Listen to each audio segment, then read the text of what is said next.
Perkenalkan, nama saya Tania Larasita Situmeyang, saya dari kelas 1 APPKN 2020. Dalam video kali ini, saya akan membuat materi mengenai perkembangan emosi. Selamat menyaksikan. Baiklah, saya akan memaparkan mengenai materi perkembangan emosi. Yang pertama, kita harus mengetahui apa itu arti perkembangan. Adapun yang dimaksud dengan perkembangan adalah bertambahnya kemampuan atau skill dalam struktur dan fungsi tubuh yang lebih kompleks dalam pola yang teratur dan dapat diramalkan sebagai hasil dari proses pematangan. Di sini menyangkut adanya proses diferensiasi dari sel-sel tubuh, jaringan tubuh, organ-organ dan sistem organ yang berkembang sedemikian sehingga masing-masing dapat memenuhi fungsinya. Kemudian yang kedua adalah pengertian emosi. Istilah emosi berasal dari kata emotus atau emover atau mencerca, yang berarti sesuatu yang mendorong terhadap sesuatu. Misalnya, emosi gembira mendorong untuk tertawa, atau dengan perkataan lain, emosi didefinisikan sebagai suatu keadaan gejolak penyesuaian diri yang berasal dari dalam dan melibatkan hampir keseluruhan. Nah, jadi yang dimaksud dengan emosi sensoris adalah emosi yang ditimbulkan oleh rangsangan dari luar terhadap tubuh, seperti rasa dingin, manis, sakit, lelah, kenyang, dan lapar. Kemudian emosi psikis.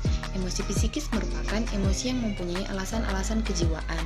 Dan yang termasuk ke dalam emosi psikis ini adalah yang pertama, perasaan intelektual, yang kedua, perasaan sosial, yang ketiga, perasaan susila, yang keempat, perasaan keindahan, dan yang kelima adalah perasaan ketuhanan.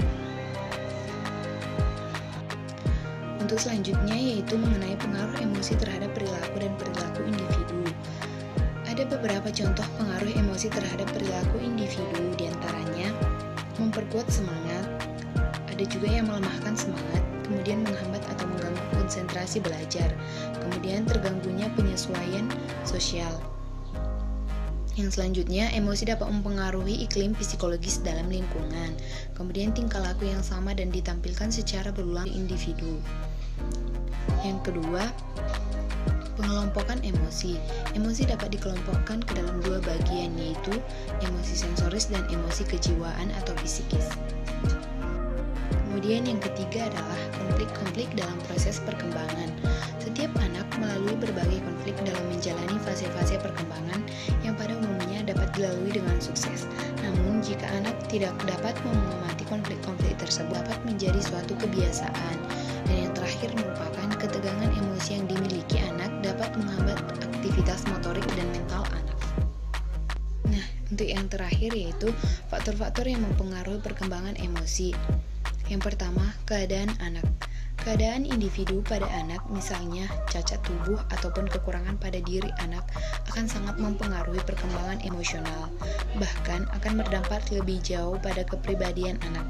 Misalnya rendah diri, mudah tersinggung, atau menarik diri dari lingkungannya. Yang kedua, faktor belajar.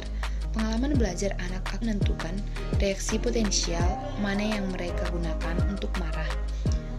Sebagai contoh, belajar dengan coba-coba. Anak belajar dengan coba-coba untuk mengekspresikan emosinya dalam bentuk perilaku yang memberi pemuasan sedikit atau sama sekali tidak memberi kepuasan. Kemudian yang kedua, belajar dengan meniru. Dengan cara meniru dan mengamati hal-hal yang membangkitkan emosi orang lain, anak bereaksi dengan emosi dan metode yang sama dengan orang-orang yang dia amati. Kemudian yang ketiga adalah konflik-konflik dalam proses perkembangan. Setiap anak melalui berbagai konflik dalam menjalani fase-fase perkembangan yang pada umumnya dapat dilalui dengan sukses.